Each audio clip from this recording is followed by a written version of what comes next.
Hello, welcome to Lemon Studios, where we talk anything and everything entertainment. I'm, of course, Lemon himself, Zeke Lemon, and Crash is at the bottom. He's playing with his toys. He wants to be next to me. And this is my review for episode 5 of Rings of Power. But before we get into the interview, we got a couple of housekeeping we need to do. I need you to hit that subscribe button, as I am trying to grow into my YouTube career. So please help a brother out and go hit that subscribe button. Also hit the like on this video so that way it gets growing more into the algorithm and get some more eyes on this content. Also hit the comment section below and let me know your thoughts on episode 5 of Rings of Power. Has this show turned you around? Were you on the fence and then now you're completely on board? Spoiler alert, that's what it did to me. Because episode 1, I was like, ugh. And then episode 2, I was like, I'm intrigued. And episode 3, I was like, I'm probably going to fall off. And then episode 4 really hooked me, and I was actually really anticipating for this episode. And now finally I can say, back-to-back weeks, I thoroughly enjoyed the Rings of Power. And I believe this is also the very first episode where all the storylines are actually in one episode. You had the Hobbits, you had Elrond and Durin, you had Galadriel, you had the other elf, I keep forgetting his name, as well. You had all 4 main storylines actually being showcased. And it wasn't too crowded. I was worried about that because at first I thought Elrond and Durin weren't going to be in it, and that made me sad because they're my favorite characters in the storyline. I'm actually the most connected to out of all of them. My dog wants to come back up. And okay, he's so confusing. And then later on they show up. I'm like, oh, cool, they're in here. Oh, crap, everyone's in here. And I had to check the pause. Like, okay, we have an hour and 17. Okay, I guess this could work. And it did for the most part. I also understand why, people hate elves during this time. Because, man, that king was just such a dick. Just so condescending to Durin. And Durin sticking up for himself. And my favorite part about the whole storyline was, and it wasn't my favorite storyline of this week. It wasn't my favorite storyline this week, which typically it usually is that everyone was just trying to push everybody, like, just tell us what you know. Just tell us what you know.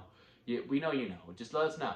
And he's like, no, I made a promise to my friend. I'm not going to do that. And how it just quickly gets resolved with, all right, look.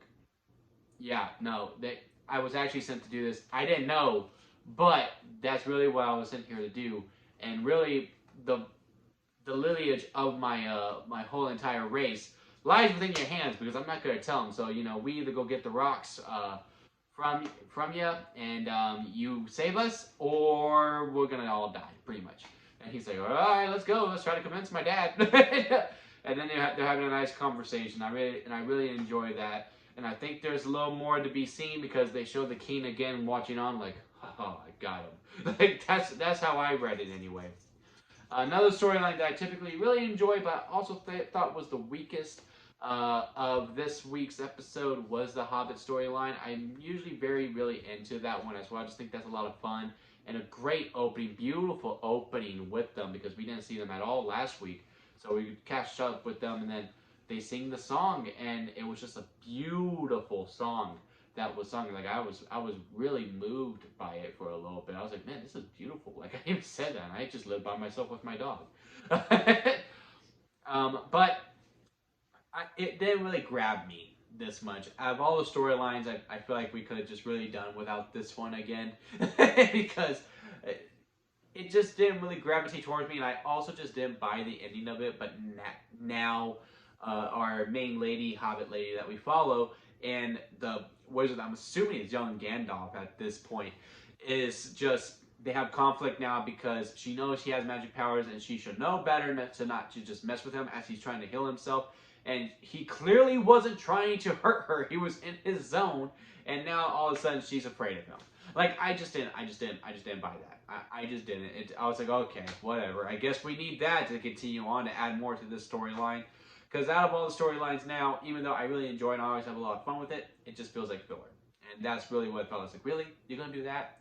Oh, you know better than that. But the best storyline of this week was the Galadriel storyline. And the elf storyline was also nice too. I would put it second out of all of them. Let's get to the elf. We'll save Galadriel for the end. Because I really enjoyed just like how like who's going to join me? And everyone was like, yeah, I got you. And then one guy was like, but wait. And I was like, yeah, F elves. And then they all left. And now they're all pretty much screwed because now they're all enslaved. And he thought he was Sauron. The guy's like, don't you ever call me Sauron. Now you kill your old man. Kill your old man. You pissed me off with that. And it looks like we did finally meet Sauron at the very beginning within this storyline, because you see him. I saw the black hand. I saw it.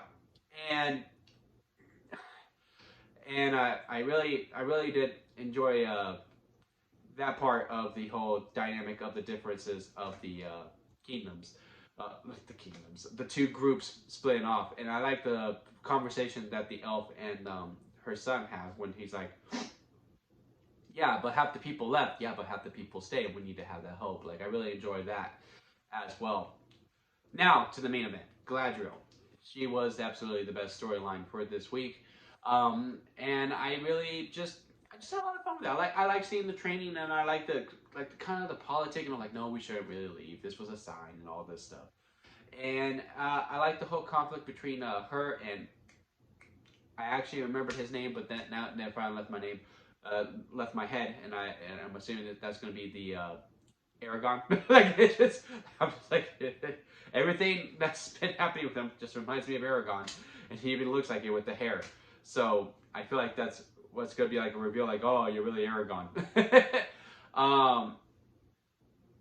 Really enjoyed the conflict between them, and like, dude, you didn't have no right to do that. Well, no, you really used me, and then she finally just apologized, and he's like, okay, fine, I'll join the battle with you. And now we're leaving that kingdom, and I'm afraid that we're still going to be hanging out with who I'm assuming, I'm just going to give the title, the Hand of the King, like to use Game of Thrones references, and the daughter, the knight that left with Galadriel.